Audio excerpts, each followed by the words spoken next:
Hello everyone, आज के इस वीडियो में हम लोग देखने वाले हैं कि अन्नप्राशन दिवस पर यदि डीपीओ मैम के द्वारा जांच हुआ तो क्या हुआ और यदि जांच में कोई घोर लापरवाही मिलती है तो उसका परिणाम क्या होता है।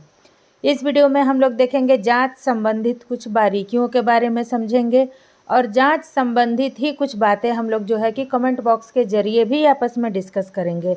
सबसे पहले तो आप लोगों को बता दूं मैं कि 9 तारीख से लेकर के 23 तारीख तक पोषण पखवाड़ा दिवस चल रहा है। इस पोषण पखवाड़ा दिवस अंतर्गत कार्यक्रम में प्रत्येक दिन 40 से 50 एंट्री हम लोगों को करनी है, सो कि हर हाल में करनी है।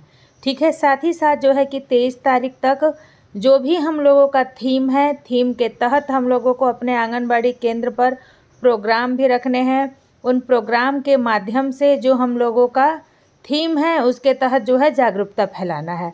तो चलिए हम लोग देख लेते हैं। आंगनबाड़ी केंद्र संख्या 188 पर मनाया गया अन्नप्राशन दिवस। मझौलिया सीडीपीओ रही मौजूद। ठीक है, ये जो है कि बेतिया पश्चिम चंपारण जिले अंतर्गत आप लोगों को मैं दिखा दूं कि यहाँ पे एक लाभार्थी महिला के गोद में एक बच्चा है जिसे कि डीपीओ मैम अपने हाथ से इसका अन्नप्राशन दिवस करा रही हैं। तो क्या कुछ कहा जा रहा है ये देखते हैं। मंगलवार को आंगनबाड़ी केंद्र संख्या 188 पर अन्नप्राशन दिवस कार्यक्रम मनाया गया। इसके साथ ही धात्री एवं गर्भवती महिलाओं को सही पोषण सहित नियमित खान पान की जानकारी दी गई। सीडीपीओ पूनम कुमारी ने बताया कि कुपोषण के खिलाफ जागरूकता लाने के उद्देश्य से इस पखवाड़ा को राष्ट्रीय पोषण माह के रूप में मनाया जाता है। उन्होंने कहा है कि पोषण माह का उद्देश्य कुपोषण मुक्त समाज का निर्माण है, लेकिन यह तभी संभव है जब समाज के प्रत्येक व्यक्ति को उचित पोषण की जानकारी होगी। पोषण माह के माध्यम से कार्यक्रमों का आयोजन कर समाज के प्रत्येक व्यक्ति तक पोषण का संदेश पहुंचाया जा रहा है।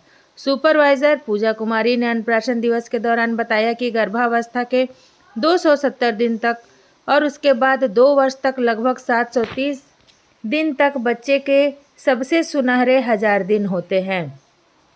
इसी समय बच्चे को सही आहार दिया जाना चाहिए। पौष्टिक आहार के रूप में 6 माह तक बच्चे को केवल माँ का दूध एवं उसके बाद ऊपरी आहार दिया जाना चाहिए।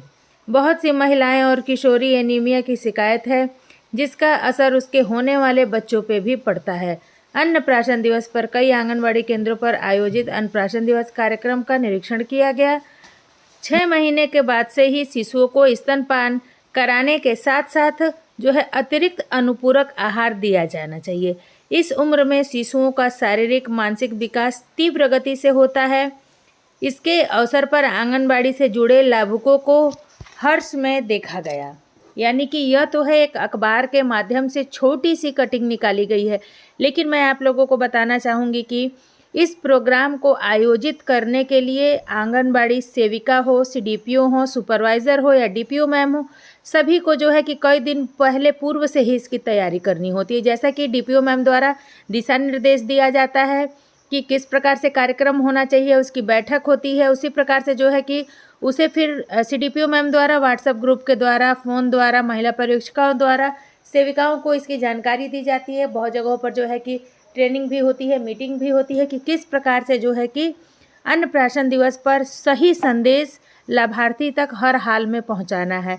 क्योंकि आपको भी पता है, मुझे भी पता है कि एक दिन 1 कटोरी, आधा कटोरी, 1 चम्मच खीर खिला देने से जो है कि कुपोषण दूर नहीं होगा, लेकिन वह संदेश है, वह जानकारी है जिसे यदि सही समय पर और सही तरीके से लाभुक को दे दिया गया तो एक हद तक जो है कि उस घर की, उस बच्चे के अभिभावक उस बात को समझेंगे, उसको जोड़ देंगे कि केवल माँ का दूध से ही जो है कि बच्चे का संपूर्ण पोषण नहीं हो सकता है। क्योंकि जैसे जैसे बच्चे का शरीर का विकास होता है, जैसे जैसे शरीर की उसकी गतिविधियाँ बढ़ती हैं, उसे जो है कि केवल माँ के दूध से उसका भरण पोषण नहीं हो सकता है। इसलिए उसे ऊपरी आहार हर हाल में देना अनिवार्य है। ऊपरी आहार की गुणवत्ता कैसी होनी चाहिए, अर्ध ठोस आहार की जानकारी, साथ ही साथ हाथों की साफ सफाई की जानकारी, भोजन को संतुलित बनाने की जानकारी, यह सभी जो है एक आंगनबाड़ी सेविका को अपने पोषक क्षेत्र के लाभार्थी के बीच में देना होता है। यदि यह सभी काम आंगनबाड़ी सेविका जान रही है, समझ रही है, कोई दिक्कतें आ रही हैं तो आपस में सेविकाओं से संपर्क कर सकती हैं या जो है कि अपने सीडीपीओ मैम, सुपरवाइजर से भी संपर्क कर सकती है। लेकिन यदि अचानक डीपीओ मैम या सीडीपीओ मैम आंगनबाड़ी केंद्र पर पहुंच गई, लेकिन वहां पर कोई भी तैयारी नहीं है, किसी भी प्रकार की तैयारी नहीं है। प्रदर्शन हेतु विभिन्न प्रकार की अनाज अगर नहीं है, हरी साग सब्जियां नहीं है, रंगोली नहीं है, तो यह स्पष्ट रूप से डीपीओ मैम हो, सीडीपीओ हो या महिला परीक्षिका हो, यह समझ सकती हैं कि यहाँ पे अन्नप्राशन दिवस कार्यक्रम को जो है कि घोर लापरवाही से लिया जा रहा है। यहाँ पे बहुत बड़ी अनियमितता देखी जा रही है। तो केवल अन्नप्राशन दिवस पर भी किए जाने वाले आपके गलत व्यवहार से, किए जाने वाले आपके लापरवाही से बहुत बड़ी समस्या हो सकती है। यदि लगातार आप लोग या हम हो चाहे आप हो, लगातार 2-3 अन्नप्राशन दिवस पे इस प्रकार की गतिविधियां, इस प्रकार की गलतियां करते हुए यदि हम लोग पकड़े जा रहे हैं, इससे बहुत बड़ी समस्या हो सकती है। मेरा आप सभी से यही रिक्वेस्ट है कि हमारे आंगनबाड़ी केंद्रों पर किए जाने वाला चाहे कोई भी प्रोग्राम हो, चाहे कोई भी एक्टिविटी हो, हमें जो है कि जितना हमसे बन सके, जितना हमें समझ में आ रहा है, हमें हर हाल में करना चाहिए। लेकिन इस बात का ध्यान देना चाहिए कि जो भी जानकारी हम शेयर करें वह जानकारी सही हो, सटीक हो। यदि जो है कि हम बच्चे को बैठ करके खिलाने के लिए समझा रहे हैं, लेकिन बच्चे को क्या खिलाना है, कितनी मात्रा में खिलाना है और किस प्रकार से खिलाना है, यदि यह संदेश हम लोग गलत तरीके से दे रहे हैं, इसका जो है कि विपरीत परिणाम पड़ सकता है और बच्चे पर इसका प्रतिकूल असर दिखाई देगा। इसलिए हमें जो भी जानकारी शेयर करनी है, सबसे पहले उसका 1 दिन 2 दिन पहले जो है कि उसके बारे में पूरी जानकारी एकत्रित कर लेनी है कि अन्नप्राशन दिवस कैसे करें, गोद भराई दिवस कैसे करें। इस प्रकार से तब उसके बाद से किया गया कार्य 100% सही होता है। उम्मीद है कि आप लोगों को मेरे द्वारा साझा की गई यह वीडियो पसंद आई। वीडियो पसंद आई तो एक लाइक करें, चैनल को सब्सक्राइब करें, इसे आंगनबाड़ी के अन्य व्हाट्सएप ग्रुप में ज़रूर शेयर करें।